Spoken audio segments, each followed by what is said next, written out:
Exercise set 6.2 question number 11. In triangle ABCD is a midpoint of AB.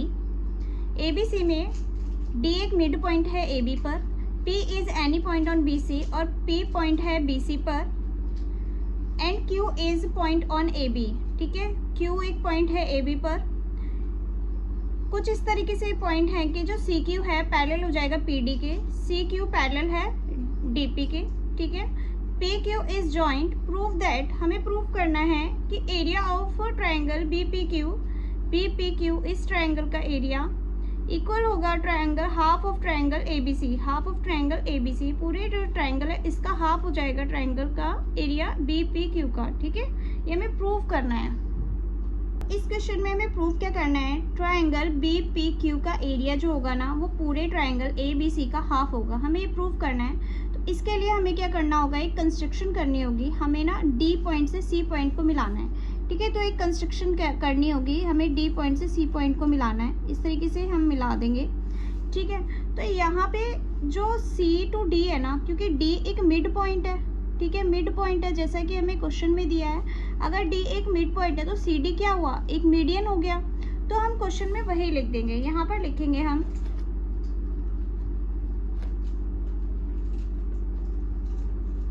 कि D is a midpoint.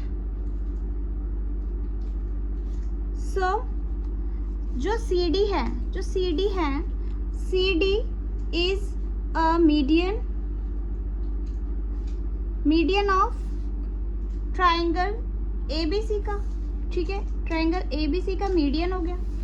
ठीक है, ये क्या हो गया, इसका मीडियन. अगर ये मीडियन है CD तो ये इस ट्रायंगल, पूरे ट्रायंगल को दो बराबर इक्वल पार्ट्स में बांटेगा. ठीक है, तो ट्रायंगल यहाँ ABC का क्या हो गया, ये मीडियन हो गया. तो जो मीडियन होता है वो क्या करता है, मीडियन डिवाइड्स अ ट्रायंगुलर. तो हम यहाँ लिख देंगे median divides a triangle in two equal triangles.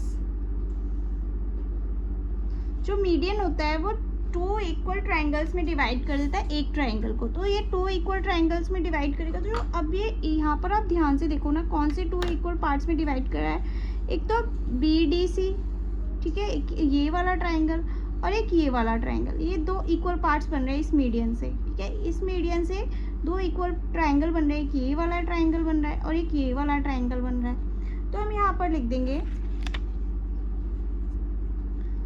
कि ट्रायंगल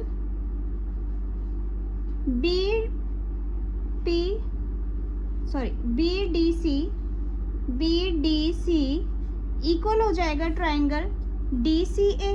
ठीक है, DCA ये लिख दिया हमने. ये दोनों इक्वल हो गए हैं. ठीक है, अब यहाँ पर देखो जो BDC है ना वो पूरे ABC का कौन सा पार्ट है. ट्रायंगल BDC जो होगा वो इक्वल हो जाएगा ट्रायंगल हाफ ऑफ ABC. पूरे ट्रायंगल का आधा हिस्सा है BDC. ठीक है, वो हमने लिख दिया यहाँ पर. अब BDC को ना एक तरीका देखो, यहाँ पर एक यहाँ पर ना बेस देखो. DP को अगर हम बेस माने ना तो यहाँ पे दो ट्रायंगल बनते हैं. अगर DP को बेस मानेंगे ना तो ये दो ट्रायंगल बनते हैं ना, ये वाला ट्रायंगल एक और एक ये वाला ट्रायंगल. ठीक है, ये वाले ट्रायंगल क्या हो जाएंगे, इक्वल हो जाएंगे. क्यों हो जाएंगे इक्वल, क्योंकि ये एक तो सेम बेस पर है और दो पैरेलल साइड के बीच में है ये दोनों ट्रायंगल.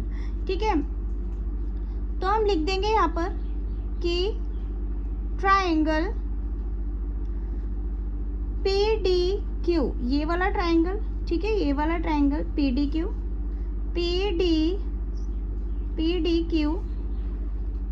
ये D है. ठीक है, PDQ इक्वल हो जाएगा ट्रायंगल DPC. ट्रायंगल DPC के इक्वल हो जाएगा.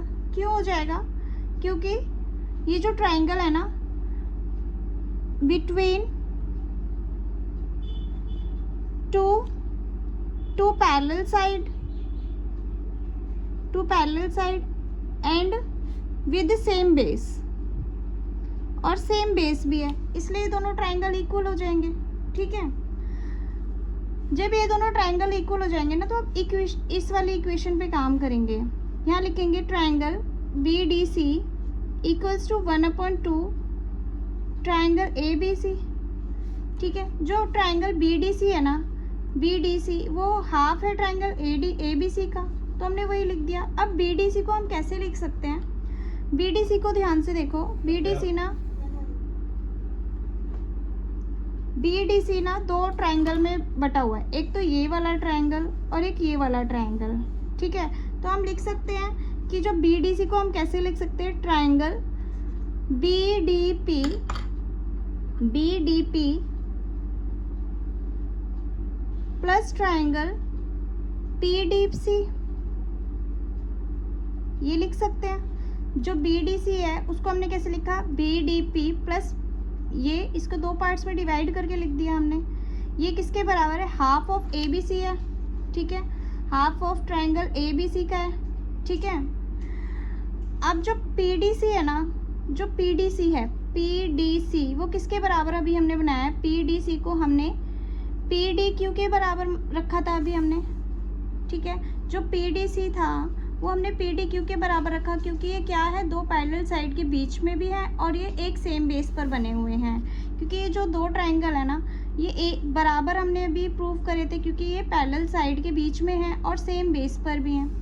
तो हम पी डी सी की जगह हम पी डी क्यू रख सकते हैं। ठीक है, तो हम लिख देंगे triangle B D P plus triangle जो हमने अभी इक्वल करा है, ये है P D Q, triangle P D Q is equal half of triangle A B C, ये भी half of triangle A B C हुआ, क्योंकि भाई ये तो बराबर ही हैं दोनों। ठीक है, अब बी डी पी और पी डी क्यू को देखो, बी डी पी, ठीक है, बी डी पी इस ट्राइंगल को देखो। ठीक है, इस वाले ट्राइंगल को देखो, बी डी पी और पी डी क्यू इस वाले ट्राइंगल को, तो ये एक ये वाला ट्राइंगल बना रहे हैं दोनों मिलकर, ये वाला ट्राइंगल बन रहा है। ठीक है, जो कि हमसे पूछा है, तो हमने क्या लिख दिया, अब हमने इन दोनों को प्लस करने की बजाय हमने क्या लिख दिया, अगर हम इन दोनों को प्लस करेंगे कि ये वाला ट्राइंगल और एक ये वाला ट्राइंगल को प्लस करेंगे तो एक ये वाला ट्राइंगल बन रहा है बड़ा वाला, तो हम इन दोनों ट्राइंगल की बजाय हम क्या लिख देंगे, triangle B P Q half of क्या हो जाएगा, triangle A B C, half of triangle A B C. ठीक है, तो हम यहाँ लिख देंगे area of triangle B P Q होगा half of triangle A B C. ठीक है, तो ये हो गया हमारा हैंस प्रूव्ड। तो इस तरीके से इस क्वेश्चन को हमने प्रूव करना है।